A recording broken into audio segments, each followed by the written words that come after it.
Hello, ladies and gentlemen, and welcome back to a brand new episode of the podcast.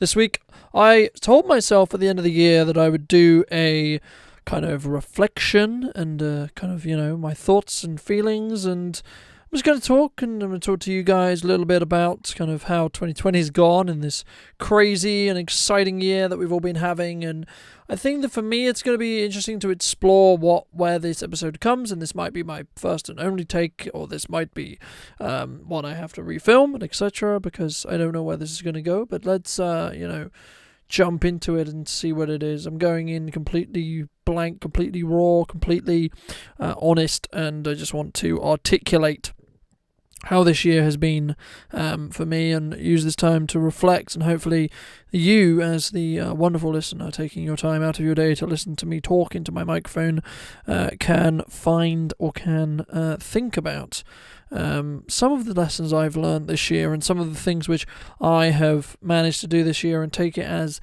a sign of things that you may be able to do as well, and signs of things that you can kind of utilize, and you can do, and you can trust yourself, I think, to also learn and also do as we move into 2021. So, as everyone knows by now, back in March, I, along with everyone else, was shocked and horrified and genuinely, if I'm being honest, scared of what the lockdown and the pandemic would kind of mean for my business, for my relationships, for my family, for just my life in general, really. And I would be lying if I said I wasn't concerned, scared, worried, etc. And I think it's important to explore what those feelings mean, and I did. That's why I created a piece of podcast content lately, and the things which I've managed to do now towards the end of 2020. Just to give some context, it's currently the 22nd of December 2020, and that I'm recording this will hopefully go out towards the end of 2020 as well. But so thank you for coming back. And I think, for me, I think it's important to be aware or understand that this pandemic has happened this year, but the knock-on effect and the knock-on effect of that, of course, is a recession, and is a level of recession, one that we don't necessarily know or don't necessarily understand the depth of yet, and I think we won't know for another year or two. But the thing is that one of those things I've found, at least, or seen, at least in the marketing space, at least I'll talk specifically about marketing, or the marketing space in the media world, is it's really shown me what I'm made of. It's really shown some other business owners what they're made of as well. And if you're still in business, and if you're still operating, and even if you're not,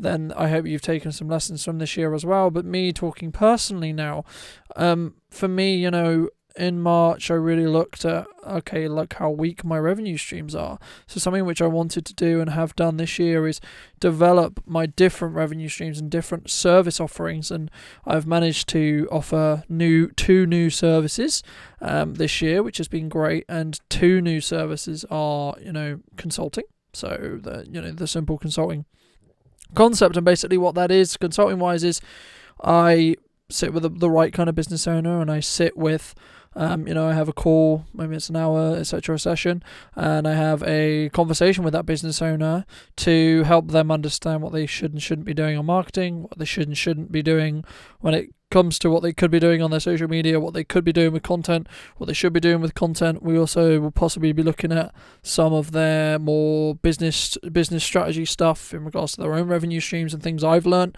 as well. And it's not necessarily going to work for everyone, and something which I'm going to emphasize, because I'm sure people will critique, or people will say that, Colton, you've only been in business for 4 years, and how can you consult with people because you're not 40 years in business and all this. And I think for me, it's important to understand that as long as you're transparent when it goes into the teachings in which, or the things you're helping with your client, and to ensure that they see value from it, then I don't personally think, from a moral perspective, that there's anything wrong with charging money for that service, because at the end of the day, you're still providing a service, and you have knowledge and different perspective. And even if that's just a different soundboard to for that other business owner to sound off ideas to, and etc. And I think it's important to have that, especially as a business owner. It can be very, very lonely at times. It can be very, very isolating at times, especially as a self-employed business owner. And the decisions kind of end with you. So I think it's one of those things that people on the internet and people in general heavily critique and be like, oh, why should you be doing this and that? And what they forget to mention, or what they don't mention, is the fact that, as long as your client, the person paying the bill or the person actually paying you to do it, is getting and seeing value in what you do, then the rest doesn't matter. Because at the end of the day, everyone's understanding or everyone's perspective is going to be different on what's valuable at that time to them. So in the politest way, I think it is the age-old question of mind your own business, I guess, in some ways, but also in other ways, trust in yourself if you're a business owner and you're, getting critiqued on this and that, and you're getting critiqued on what could you do and what should you do in regards to content, or what should you do and shouldn't you do in regards to your business. At the end of the day, it's your business, right? So you should be able to trust yourself to be able to have enough of an understanding or have enough of a thought to trust yourself. You've got this far. How did you get this far? It's not like a magical coincidence that you got this far. You obviously know to some level what you're doing from a business perspective, otherwise you wouldn't be in business. And as I say, if you are, say for example, in the retail space and etc., there is things you can be doing, there is things you should be doing, there is things that you have done and could done. Something that this year has really shown me is that every single day when you're a business owner, no matter how comfortable you feel you are, or how powerful you feel you are, or how good things are going, you need to fight still, and you need to keep your eye on the ball, and you need to learn to adapt and learn to offer different services for the goodness of your clients and the people who you serve, or your customers who you serve. Because at the end of the day, if you're a service provider, you don't have a business without a client list. You don't have a business without people wanting to buy your services and come knocking on your door, or you going and knocking on their door and then helping them understand why your service is valuable. So I think the main thing that I would take from this year, among everything else, is that you need to know how to adapt. Now, of course, I'm saying this from a very privileged position as someone who runs a media production company or marketing agency, depending on how you look at it. And I only profit when people need to promote what they do, of course. But the thing is, a lot of what I've been telling a lot of my retail clients, and a lot of what I've been telling for a long time and saying for a long time, even before the pandemic, for years, for as long as I can remember, I've been saying, guys, you've got to be on socials, you've got to be doing this, you've got to be creating content, you've got to be talking to your ideal consumer or ideal customer or ideal client, because what it allows you to do, and the reason why there's always this constant backwards and forwards between, should you put a newspaper ad or a radio ad on, or etc., or should you, build up your own following and etc. And the thing is, it depends on the business, depends on what you're trying to do, it depends on what you do as well. There is place for video content creation, podcast content creation, and etc., and for you to do it yourself, but also to be done professionally as well. There is a place for that in any industry. It's about, do you understand where it fits in that industry and what you're doing with that industry? So I think for me, it's the main thing that, and the main point there is, if you're not willing to scrap the plan and adapt on what you're trying to do and how you're trying to do it, then you may find it very difficult to stay in business as we move into the next stage of the pandemic, number one, but also number two, even after the pandemic, there's going to be things that change how consumer behavior is, changes what the needs and the clients are, Instagram and etc., and YouTube and etc., and all these platforms that we come to know and love. They might disappear tomorrow. You might wake up one day and your Instagram account's been terminated, or your YouTube account's been terminated for whatever reason. And what are you doing specifically to make sure that your content, your legacy, your business is able to survive that, is able to continue to operate there? And I think it's interesting. I think what we're going to have is the business owners, especially in the media space, need to look at, and I was only watching a video about this yesterday, where they were talking about, you need to look at what's coming in the horizon and be able to kind of adapt to that and change, adapt and go to where the attention is, because the reality of the fact is, if you want to get more business and you want to get more leads and you want to get more this, you have to be talking the right language, firstly, but also then secondly, you need to be on the right platform for your ideal consumer. Where is that person spending their time, right? If it's on YouTube, then you should be, why are you not creating YouTube content? If it's on Instagram, why are you not creating Instagram content? If you're, specifically, wherever it is, if you're on, if the majority of you believe your ideal consumer or your ideal client is going to be on LinkedIn, then why are you not creating content to talk to those people directly, right? You only need to, convert 1 or 2 people, and it's already then worth the energy and time to do, surely. But the main point I'm making now is about adapting. And I really do feel for a lot of businesses right now, and a lot of retail businesses especially, that this is a hard time. But of course it is. But the thing is that if you are, I use the term, sat getting comfortable, or if you're, not open to outreach help, or you're not open to help and people that are willing to help, even when they're not necessarily going to make money or etc., then it's going to be necessarily difficult for you to, I guess, pivot, change, adapt. It takes a lot to run a business, and it's hard. But there's no point sugarcoating the fact of how hard it is. And, I say this as a business owner myself, and me having like 3 nervous breakdowns a week about, what running a media company or running a company is like right now. So to an extent I get it, and I do understand, and I do have a lot of time, a lot of respect for anyone who does or who is self-employed right now. And even people who are trying to hold on to a job or etc., or who've been made redundant or etc. Times are hard right now, but something which you need to believe or need to understand is that it will get better. It just requires some level of dedication and some level of consistency to push on, no matter what the case. What I did and what I do, what I would hope very well in the lockdown, the first lockdown that is anyway, is I continue to push forward no matter whatever curveballs are there, and I do my best to continue to push forward and keep my message strong and keep my positive message strong, and hopefully, and it seems to be that I'm connecting with the right people, and people are wanting to have a conversation with me, considering looking at Branded Media's growth. But the simple answer there is I'm consistent. This consistency is the point. And I have conversations. I had a conversation with a client today about this, saying, well, there's no point us doing one video because it won't do anything for you.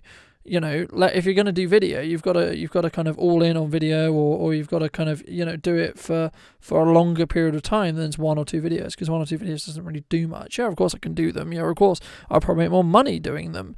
But the reality of the fact is it's going to be a waste of your money and your time, and also in some ways my time, because it's not going to benefit you as much as, say, for example, doing a longer form of videos where you truly establish yourself as the go-to person in your industry.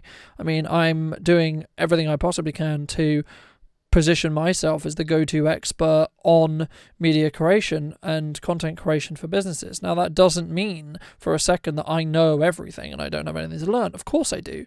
But it's more about establishing what I do know and the skill sets that I do have and what I can actually offer, and doing that consistently. I think the analogy I use all the time is there's 2 business owners specifically, and they have no content, and then one has loads of content that's constantly talking about why their service is valuable and why their service is important to you as the consumer. Which one are you're going to remember? In my opinion, I would say the one that actually talks about their business, is passionate about their business, and consistently talks about their business openly on social media. Because the reality of the fact is, if you stumble and see their videos and see their content, you're more likely to then recognize their brand when you're walking down Salisbury High Street, for example, if you're a retailer, or etc. So you'll make a connection, or you'll see their billboard, or you'll see their other advertising. And marketing is this very interesting kind of nest of stuff, and what you're basically asking for is attention, right? Like that's what you're striving for, or etc. like that. So and I know I tangent a bit, but I hope it was valuable. So moving a little bit back to 2020 as a reflection, I mean, for me, the main things which I've really taken from 2020 as a whole has been, the fact that I can trust myself to do it, and I can trust myself to run my business. I can trust to, make the decisions, and even if they're necessarily going to be scary, and they are scary, and today alone I've made decisions that are scary, to ask for more, to ask, can I help you, to suggest perhaps that maybe I'm not the right person for you. That can be a very scary thing to do, because the thing is, for me, it's important to trust yourself in what you're and your product and your service and what you're selling, because if you don't, then how are you going to come across confidently? How are you going to come across well? And how are you going to articulate yourself and articulate to your client or your customer or whoever you have a conversation with? How are you going to be able to articulate to them how you can help them? Because at the end of the day, that's what your role is going to be if you're any service provider, right? Even if you're a plumber, you're still helping someone with their plumbing, or putting in their plumbing, or fixing their boiler, or etc. So in anything that you do, there's always value there. If you're a jewelry maker or a jewelry designer, how is your service valuable? Well, a simple answer there is, and I'm sure a jewelry designer will be able to go into further depth on this, I would hope anyway, but you're giving them a piece of sentimental, a custom-made wedding band is going to mean more than one that everyone has, right? Because it's more special to that person. Or that necklace that's custom made, or was my mother's jewellery melted down and then turned into a ring, or turned into a necklace, or turned into this, is going to mean more to me than one I can buy just off the shelf that's sourced from wherever and it doesn't have that sentimental value. But how do I articulate that to a customer, or how does that business owner, in this case the jewellery maker, how do they articulate that to their customer? What are they saying? What are they doing? What have they theorized that idea? And I think there's a lot of ways that you can do that, and I think it's about working with that business owner. A lot of marketing, a lot of media for me is about working with that business owner to help them understand, and help but then also help the market understand why specifically the business owner is important to their ideal consumer's life. So, I think for me, it's about adapting, as I said, moving back to the theme of this podcast episode, which is going to be, reflection on 2020. Number 1, what have I learned? Adaptation. Number 2, trust yourself. Number 3 is that it's hard. The simple answer is bloody hard. And it's going to be something which you need to work on. It's not something you're going to get right every time. Even now, after doing it for many, many years, I'm still learning. I hope I'm still going to continue to learn, but also it comes down and you ask yourself about what are you really going to do when the going gets tough, right? Are you going to make it work? Are you going to work out a way forward? I can't tell you where Brandon Media will be in a year, but what I can tell you is I will do my absolute best to make sure that it's in a better place than it was right now, because that's what I want to do. That's what I'm going to do. And I think that a lot of business owners and a lot of people don't necessarily talk openly about some of the sacrifices that business owners have to make, and I've made as a business owner, but also just in general, I don't think a lot of them have necessarily discussed, why or how business owners should and what sacrifices they have to make. People don't. There's a different mindset when you're self-employed and you're an entrepreneur, where it's you look at things very differently. You look at how can you help and how can you build a connection with people, and for me, I can't. There's this concept, we talk about it a lot, about turning off, and my friendship circles and my family as well. We talk about, Colin, you can never turn off, but it's like when you run a business that you're passionate about and you have a burning desire to do what you do, you can't turn off. No, of course you can't, because the want to help, the want to build people up and help them and help business owners become more successful is very, very important. I think for me, it's one of those things where, and something that I've also learned this year is that this year has been a roller coaster, but the one thing, and as I said before, it's one of those things where if you're consistent, you're more likely to win the dice roll when there is a dice roll.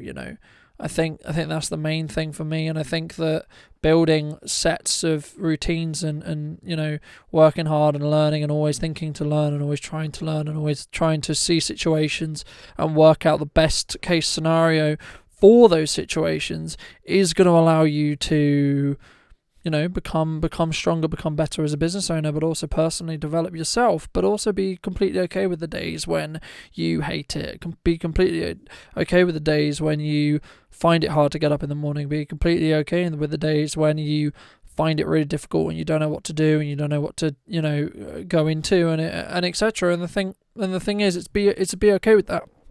And I think the main thing, if you're going to take anything away from this podcast, is that it's okay to fall on your face and have to get back up again, right? Like for me, I wouldn't have dreamt in my wildest imaginations that I would go full time and a month later that the world would be in this crisis that we're all living through. But also what has come from that is the next stage of my business development growth, the next stage of me understanding, okay, well, this is how I need to be valuable. This is how I'm going to gain people's trust. This is how I'm going to build a relationship with people to, at the end of the day, work with them and make money. And the thing is, and I talk about this a lot in business, it's not always about making money. And I think that a lot of business owners, of course, everyone has to make money, right? But a lot of it comes down to relationships. A lot of it comes down to understanding who you are and how you add value. So whether that's personally, whether you're charismatic, whether you can make it feel easy for people to create video content, in my case, for example, or for people to come to your service, and are you making it really easy and convenient for them to reach out to you, if they would want to, and etc. So I think for me, it's important to make it easy, but also, as I say, create your own levels of marketing. So a lot of the work I do with clients is about what can they do. Number one, what can they be doing to create more themselves, but also then, what story content they could be creating, how can they optimize it, what can they optimize, but then also when it comes to creating professional content, perhaps the issue or perhaps the option will be, let's try a load of topics and see what happens, and then see kind of what's best to really then double down on and really target in on to understand or to think about, because there is every audience and every customer base or every client base is going to be very, very different in regards to how and what they care about. And sometimes you have to ask them directly, but also sometimes indirectly on what they are. So I'll give you an example. About a year to two ago, I was working with a local shop in Salisbury, and we were working on a Christmas commercial, and we kind of we plugged it on socials and we created it for Instagram, and it went out, and it was all good, but we talked about how to optimize it on stories to show that to more of her audience, and what we found was, and a technique which we used beforehand was, let's look at what actually people like. So what she did was she tried a load of stuff on her stories, talking about things, reminding her customers about they get a free whatever it may be whenever they order this, for example. And I think it's important to remind your customers as well, and remind your clients that, oh yeah, by the way, you get this, or by the way, you have this perk if you do this, or by the way, remember that we exist, is a key one, to be honest, and kind of helping people connect with people, because at the end of the day, business owners and businesses and anyone who's in business specifically buy from businesses. They buy from people. They don't buy from faceless corporations unless you're the size of Coca-Cola's or Pepsi, and even then, to an extent, you're buying into the brand a little bit more, right? You're buying into the attention. You're buying into everyone has a preference, I guess, in some cases, but what you'll probably find in most cases is the preference or the preference treatment, so to speak, would be because of the fact that you've seen more Coca-Cola ads than Pepsi ads, so that's why you're more likely to spend Coca-Cola. You also might prefer the taste, or you might have had Coca-Cola first, so Coca-Cola is, more sentimental, or you always had a Coca-Cola in the house, you've never had Pepsi in the house. So you have these kind of biases already. And in some ways, marketing helps or doesn't help kind of articulate that to your customer. And it's going to be something which is going to grow and it's going to get a lot more in demand. And the thing that I've been saying for many, many years has been, why are you not utilizing video? Why are you not utilizing the knowledge and the story which you have to tell? And I'm sure every single business owner will tell you this as well, and I've had it before, where you get asked the same set of questions over and over and over again. So why don't you have a frequently asked questions on your website, or a frequently asked questions video where it's you answering the video or answering the question to the in person in the video, but also why, and do you personally understand that the best way to articulate that, but also be in a position where you can showcase and also save yourself some time, like showcase that answer, but also save yourself some time by being in a position where you can just send them the video link. I had this a couple of examples a couple of weeks ago, but a friend of mine messaged me about podcasting and wanting to start one. I was like, cool, that's great. And he was like, oh, how do I start one? So I could have sat there and I could have wrote a large paragraph of text that probably wouldn't have got the points across, and you probably have more questions. That's not an issue. I don't have an issue with answering questions, but the best way I could articulate this was a video that I created earlier this year in the first lockdown, which was explaining why you should have a podcast in the first place, and why I personally feel, and then also how to go about doing that if you want to do it yourself. Now, what will most likely happen in that is, once you give your best stuff out for free and you tell people how to do it, they won't necessarily correlate between X and Y and understand how does Colton doing a podcast here actually mean I can do a podcast. Well then what happens then? They clearly understand that you know how to create a podcast in this example, and then they're more likely to come to you to ask you to create a podcast for them.